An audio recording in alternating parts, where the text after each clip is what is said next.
കൊട്ടാരക്കര ഡിണ്ടിഗൽ ദേശീയപാതയിൽ കുട്ടിക്കാനത്തിനും തട്ടാത്തിക്കാനത്തിനുമിടയിലുള്ള വളവിൽ രൂപപ്പെട്ട കൂറ്റൻ ഗർത്തം യാത്രക്കാർക്ക് വലിയ അപകട ഭീഷണിയാകുന്നു. ശക്തമായ മഴയിൽ വെള്ളമൊഴുക്ക് കൂടിയതോടെ റോഡിലെ ടാറിംഗ് ഇളകിമാറിയാണ് ഇവിടെ വലിയ കുഴി രൂപപ്പെട്ടിരിക്കുന്നത്.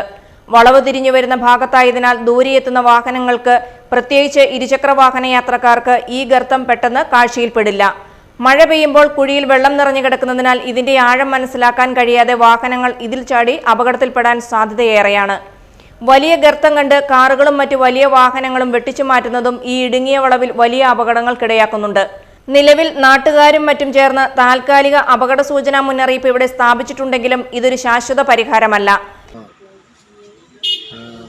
ദേശീയപാത ദേശീയപാതയിലെ കോട്ടയം കുട്ടിക്കാനം റോഡിൽ നമ്മുടെ കുട്ടിക്കാനം ജംഗ്ഷനിലുള്ള ട്രാൻസ്ഫോർമർ കഴിഞ്ഞുള്ള വളവിൻ്റെ അവിടെ ഭയങ്കര ഗർത്തം ഉണ്ടായിട്ടുണ്ട്. കൊടും വളവിൻ്റെ അവിടെ ഗർത്തം ഉണ്ടായിട്ടുണ്ട്. ആ ഗർത്തം പല അപകടങ്ങൾക്കും കാരണം കൊടും വളവും കൂടിയാണ്.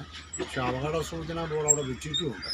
പക്ഷെ അതുകൊണ്ടൊരു കാര്യമില്ല, ഇതുവരെയായിട്ടും NHകാർ അതിൻ്റെ പേരിൽ അടിക്കടി ശക്തമായ മഴയും കനത്ത മൂടൽമഞ്ഞും അനുഭവപ്പെടുന്ന മേഖലയായതിനാൽ കാഴ്ചപരിധി കുറയുന്നത് അപകട സാധ്യത ഇരട്ടിയാക്കുന്നു. റോഡിൽ ഗർത്തം രൂപപ്പെട്ടിട്ട് നാളുകളേറെയായെങ്കിലും അധികൃതരുടെ ഭാഗത്തുനിന്ന് ഇതുവരെയും കുഴിയടയ്ക്കാനുള്ള നടപടികളൊന്നും ഉണ്ടായിട്ടില്ല.